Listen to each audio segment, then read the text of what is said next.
Good morning, Jessica. I wanted to get you up to date on where we are. I think we're probably 98% of where we need to be. But I want to just let you take a look and so see if we can finish this up for you, maybe get this launched for you today. Let's just do a preview. Here's the big thing, the big issue, really, is that we want to make sure that none of these secondary menu items wrap. So in other words, when the screen gets smaller, we don't want those to wrap to the next line, and that's the danger that we're going to have if we leave the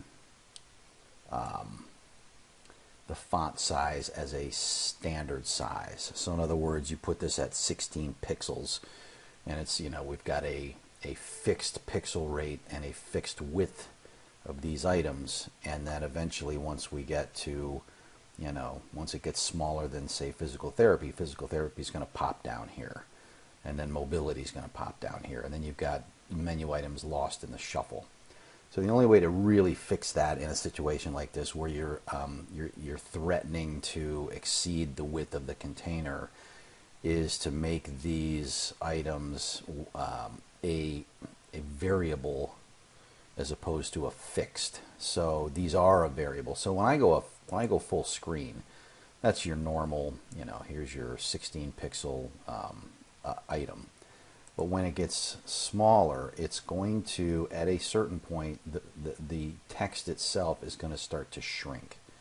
And that's necessary to keep it all on one line. And it's only going to potentially look weird if somebody happens to shrink their browser down to half size, which I don't think is typical. Typically, people are going to leave it full width. They're going to see that.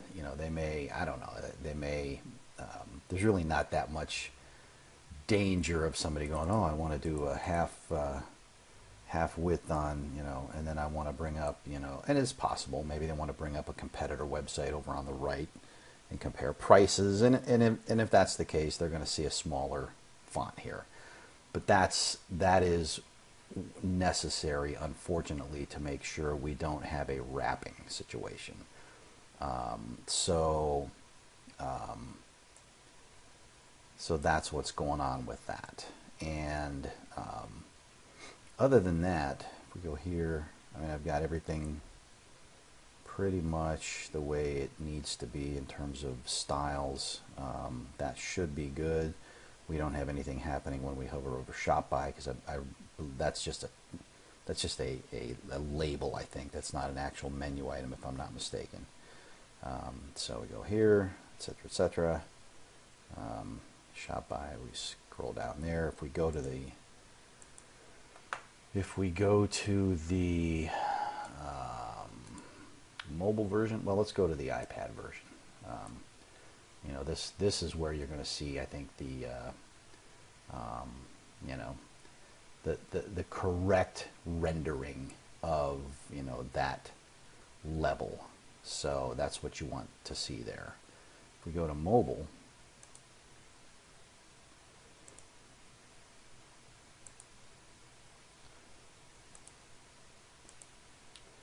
should be in pretty good shape here. If we go to category, scooters, there's another down arrow, 3-wheel, blah, blah, blah. This should all be pretty much good to go here. If you want to do a full